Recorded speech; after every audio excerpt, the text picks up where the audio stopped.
जब 13 साल की लड़की ने अपना चश्मा उतारा और सामने बैठी औरत की आंखों में सीधा देखा तो उसे अचानक से औरत के मन में चल रही सारी बातें पता चल गई।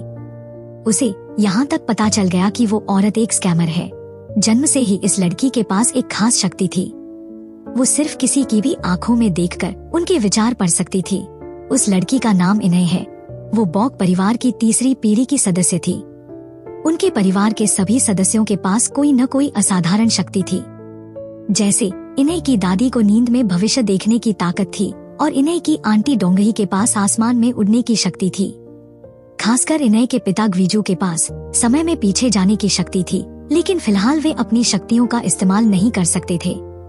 दादी को इंसोम्निया की बीमारी थी, जिसके कारण वो सो नहीं पाती थी और डोंगही बहुत मोटी हो गई थी, इसलिए वो उड़ नहीं सकती थी। ग्वीजू भी अपनी पत्नी को खोने के बाद हुए डिप्रेशन की वजह से अपने अतीत में वापस नहीं जा सकता था। एक दिन पूरा परिवार समुद्र के किनारे एक चट्टान पर गया ताकि ग्वीजू अपनी शक्तियों को फिर से आजमा सके, पर कोई फायदा नहीं हुआ।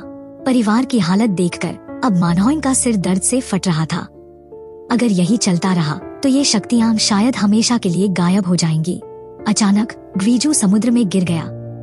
शुक्र है कि एक लड़की ने कूदकर उसे बचा लिया। जब दोनों सुरक्षित किनारे पर पहुंचे तो ग्वीजू ने गलती से उस लड़की को अपनी मृत पत्नी समझ लिया। उसने तुरंत उसे गले लगा लिया और बेहोश हो गया। पूरा परिवार उसे अस्पताल ले गया। शुक्र है कि वो ठीक था। कुछ दिन बाद मिसेस मानहोइम अपनी इंसोम्निया का इलाज करवाने मसाज के लिए गईं। इसके साथ ही उसने कहा कि जो भी उसे सुला सकेगा उसे 1 लाख वोन का इनाम मिलेगा। हालांकि उसे इंसोम्निया की बीमारी थी, वो नींद की गोलियां लेने से मना करती थी क्योंकि उसे साइड इफेक्ट्स और नशे की लत का डर था। वहाँ किसी ने ये चुनौती नहीं ली क्योंकि वो बहुत मुश्किल थी। सिर्फ एक नई कर्मचारी दाहे ने इसे स्वीकार किया। सभी खुश हुए और दाहे को ये काम करने दिया गया। मसाज शुरू करने से पहले दाहे ने मिसेस मानहोइम को एक कप हर्बल चाय पेश की। उसने बताया कि ये चाय नींद के लिए बहुत अच्छी है।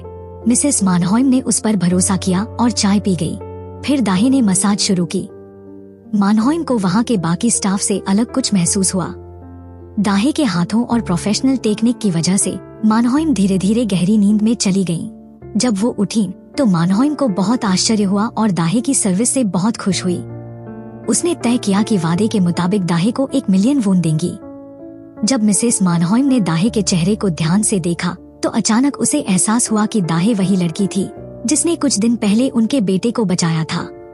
जब ग्वीजू समुद्र में गिर गया था तो मानहोइम खुशी से झूम उठी और उसने दाहे को और पैसे दिए, लेकिन दाहे ने मना कर दिया और कहा कि वो यहाँ आराम से